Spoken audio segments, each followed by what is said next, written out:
আসসালামু আলাইকুম প্রিয় মৎস্য চাষী ভাইরা, আশা করি আপনারা সবাই অনেক ভালো আছেন।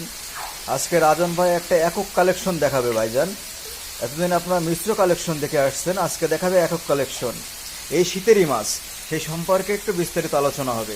রাজন ভাই, জি ভাই, কি দেখাচ্ছেন ভাই? বা এটা দেখাচ্ছি জাপানি হাঙ্গেরি, যেটা আর কি আজকে বাদে যে মাছটা হয়, জি জি, এটা হচ্ছে সেই মাছ দেখাচ্ছি ভাই। হ্যাঁ হ্যাঁ এই শীতে তৈরি হওয়া মাছ ভাই, হ্যাঁ। শীতের মাছ আজকে দেখাবো ভাই, শীতের মাছ। শীতের মাছ দেখাবেন? জি ইনশাল্লাহ। কি মাছ ভাই একটু দেখাই। জাপানি হাঙ্গেরি ভাই, যেটা আসতে বাদে মাছ হয়। হ্যাঁ, জি জি জি, এটা মোটামুটি আমাদের দক্ষিণবঙ্গে এই মাছটা চাষ হয় সব থেকে বেশি পরিমাণ। জি এই মাছটার দামও অনেক বেশি থাকে এবং খুবই ভালো মাছ। জি, খাবার কম খায় কিন্তু জাত বড় হয়। হ্যাঁ, মাছের গ্রোথ খুব ভালো আছে এই মাছটাতে। জাপানি হাঙ্গেরি, আচ্ছা একক হাঙ্গেরি বলা আচ্ছা, হয়। একক হাঙ্গরি বলতে এটা কি ওই যেটা আসছে নেই রাজন জি ভাই? জি জি এটা কি জি সেই মাছ? জি ভাই, এটা হচ্ছে আষ্টে থাকবে না মাছটাই। জি জি আর মিনার কাপে আষ্টে আছে।